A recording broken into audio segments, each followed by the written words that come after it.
Hey everybody, welcome back to Chess Crafters for another instructional chess video. Today we're going to delve into the 5 checkmate patterns that I really think everybody should know to improve their games. Now, we're not going to go through the simple ones like queen versus king and rook versus king because I feel like those are pretty well known and covered. I'm also going to add another bonus one for those who stick around at the end of the video. So let's jump right in. Now the first technique we're going to cover today is called Anastasia's mate.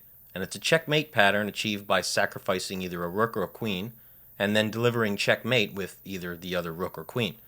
It's a visually striking combination, and it's used to exploit the kingside pawn structure. Rook slides to h4, and black has no square available to escape. Let's see an example from a real game. So if you take a look at the board in front of you here, it's white's turn to move, and it's actually checkmate in 3 moves. But what are those moves? Now if you like, pause the video, try and figure it out for yourself. But let's practice what we've learned. First, we start with the knight, putting it on the same square as that basic example. The king is then forced to move because he's in check. Now in our example, we saw that the king was on an open h-file, but in this case, the king still has his h-pawn.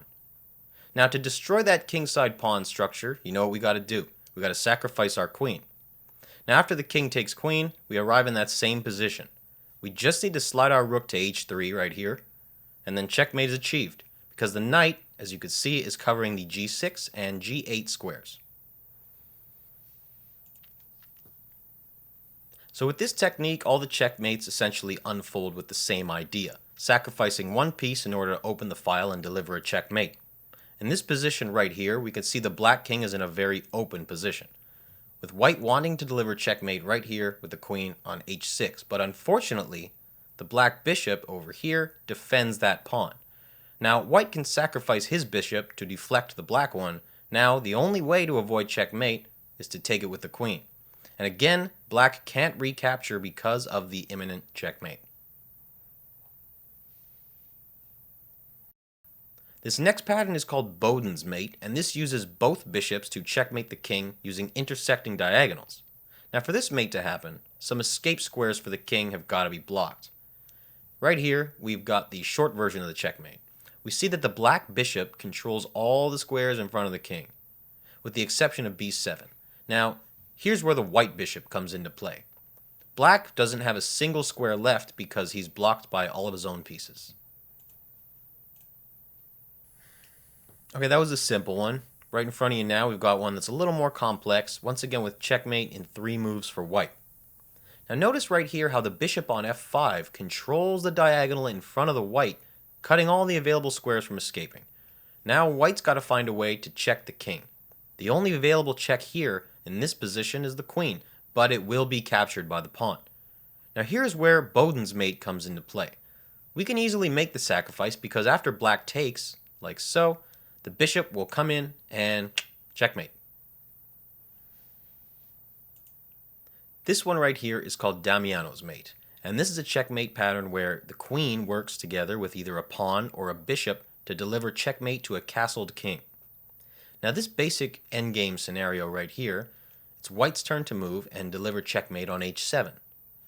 As you can see, the pawn right here, working with the queen, has a double role. Protects the queen while also cutting the king's escape square. In this position, we see that our opponent's h-file has been captured and our pawn on g6 is cutting the escape squares for the black king. All that white needs to do right here to win the game is to bring the queen to the h-file and deliver that checkmate on h7. In order to force that sequence of moves, we got to start with a rook sacrifice. After the king takes the rook, we bring our queen to the h-file and checkmate right after. So let's see one more example of that. In this example, instead of the pawn cutting that king's square, we're going to use a bishop. Now, white wants to get their queen to g7, but black is blocking the way, as you can see. Right here, white is willing to sacrifice the rook once again to clear the way for the queen to deliver that checkmate. So this one is one of my personal favorites. It's called the Opera Mate, and it works by attacking the king on the back rank using a rook that is protected by a bishop. Now you're going to also need a pawn or any piece other than the enemy knight that's going to restrict their king's movement. Here's a quick example.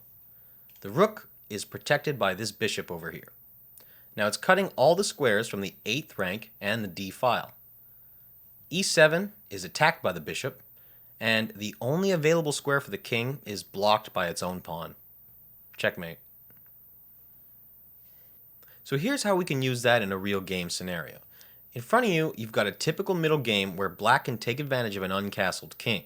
The D1 square right here is very vulnerable. Now black has 3 attackers, and white only has 2 defenders. Now taking advantage of this positioning, black sacrifices the queen, and bingo, delivers the opera's mate. In another example, in a game with opposite castling, black lost its fianchetto bishop, and white is putting pressure on that diagonal. Now to achieve the example position, we need to get rid of h7 pawn and have a rook on h1 to deliver a checkmate to h8. Now how can we achieve that here? We start by sacrificing the queen once again to open an h file. After the king takes it, rook to h1, check, king to g8, and then rook to h8, checkmate. Every move here is forced. Next up, we've got Cozio's Mate, where the mating queen is 1 square diagonally from the mated king, whose escape is then blocked by 2 friendly non-knight pieces. It's also nicknamed the dovetail mate because visually the pieces are arranged sort of like a dove's tail. So what is the dovetail mate and how can we use it? In an example right here, let's start with the basic one. White has checkmate in 1 with queen to c6. Now all available squares are occupied by the queen, while black's rook and pawn block the only available square where the queen can't reach. In this position, the white king is relatively open with our pieces pointing towards it. But where's the checkmate? The rook seems like a trustworthy soldier, defending both g4 pawn and the f2 square. Black plays bishop to g4 to divert the rook from its defense. After taking, the f2 square becomes available for the queen to jump right in. King to e4, which is the only move available. Queen to f5 sacrifices the bishop for a clean checkmate. That's a fair exchange if you ask me. Now we can also apply it to endgames. Here, white seems all but lost, with down 2 pawns. Now luckily, it's his turn to play. Moves queen to h7, king to g4, and you guessed it, queen to h3 delivers that checkmate. Because black king is blocked right here by its own pieces, and it's got no room to escape. Alright, I hope you're enjoying our techniques thus far, and here's a bonus to all of our loyal followers. This one is called the Greek sacrifice, or the classical bishop sacrifice. And it's kind of like that old saying about a Trojan horse. You never trust a Greek bearing gifts.